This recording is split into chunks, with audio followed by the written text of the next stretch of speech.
तो दोस्तों, जैसा कि आप इस वीडियो में देख रहे हैं, यह दुनिया का पहला पूरी तरह ऑटोमेटिक और खुद ब खुद साफ होने वाला टॉयलेट सिस्टम है, जिसका उपयोग इस समय पेरिस में किया जा रहा है। यहाँ केवल एक बटन दबाते ही पूरा टॉयलेट अपने आप साफ हो जाता है। वीडियो में आप साफ देख सकते हैं कि किस तरह बिना किसी मैन्युअल मेहनत के यह सिस्टम खुद को सैनिटाइज कर लेता है। अब दिलचस्प बात यह है कि इसी तरह की आधुनिक तकनीक भारत में भी अपनाई जाने वाली है, खासकर हमारे रेलवे नेटवर्क में। हम सभी जानते हैं कि लंबे समय से भारतीय ट्रेनों के टॉयलेट्स की स्थिति संतोषजनक नहीं रही है, लेकिन अब तस्वीर तेजी से बदल रही है। रेलवे लगातार नई और उन्नत तकनीकों को अपना रहा है, चाहे बात ट्रैक्स की हो, ट्रेनों की हो या फिर स्टेशनों के आधुनिकीकरण की। आने वाले समय में सेल्फ क्लीनिंग टॉयलेट्स को बड़े स्तर पर स्टेशनों और ट्रेनों में लगाया जाएगा। विशेष रूप से भारत की हाई स्पीड ट्रेनों में यह सुविधा देखने को मिलेगी। वंदे भारत एक्सप्रेस जैसी आधुनिक ट्रेनों में इस तरह की टेक्नोलॉजी को प्राथमिकता दी जा रही है और भविष्य में बुलेट ट्रेन प्रोजेक्ट में भी ऐसी व्यवस्थाएं शामिल की जाएंगी। लेकिन बदलाव केवल टॉयलेट सिस्टम तक सीमित नहीं है। भारतीय रेलवे अब अपने पारंपरिक रेल ट्रैक्स को भी आधुनिक बैलेंसलेस ट्रैक सिस्टम से बदलने की तैयारी कर रहा है। यह तकनीक जापान द्वारा विकसित की गई है और वहीं की बुलेट ट्रेनों में इसका सफल उपयोग किया जाता है। असल में समस्या यह है कि भारत की सबसे तेज चलने वाली ट्रेन वंदे भारत एक्सप्रेस लगभग 220 किलोमीटर प्रति घंटे की अधिकतम गति के लिए डिजाइन की गई है। लेकिन हमारे मौजूदा पुराने ट्रैक्स इतनी रफ्तार को सुरक्षित रूप से संभालने में सक्षम नहीं हैं।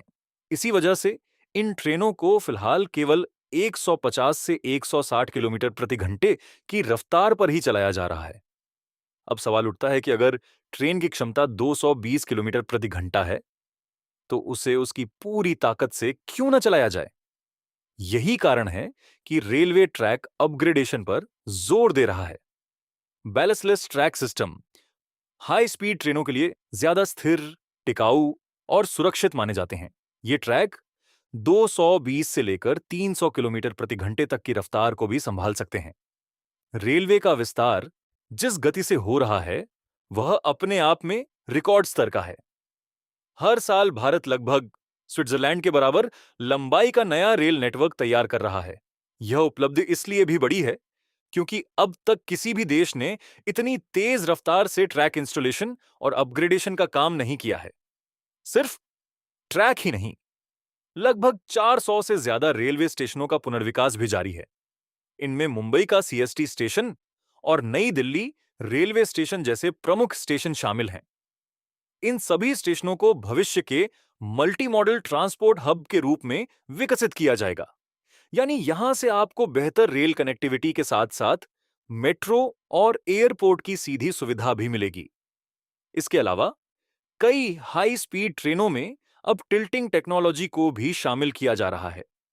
जिन लोगों को इसके बारे में जानकारी नहीं है, उन्हें बता दूं कि यह तकनीक फ्रांस जैसे देशों में इस्तेमाल होती है। इसका मुख्य फायदा तब मिलता है जब ट्रेन किसी घुमावदार ट्रैक से गुजरती है। सामान्य परिस्थितियों में जब ट्रेन कर्व पर पहुंचती है, तो उसे अपनी गति कम करनी पड़ती है।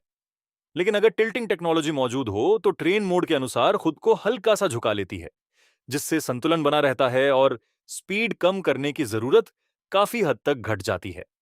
दोस्तों, साफ दिखाई दे रहा है कि भारतीय रेलवे अब दुनिया की बेहतरीन तकनीकों को अपनाकर खुद को पूरी तरह आधुनिक बनाने की दिशा में तेजी से आगे बढ़ रहा है। इंफ्रास्ट्रक्चर से लेकर यात्री सुविधाओं तक हर क्षेत्र में बड़े स्तर पर परिवर्तन हो रहे हैं। अब आप बताइए, रेलवे में हो रहे इन बड़े बदलावों को लेकर आपकी क्या राय है? क्या ये कदम भारत को नई ऊंचाइयों तक ले जाएंगे? अपनी सोच कमेंट सेक्शन में जरूर साझा करें। जय हिंद।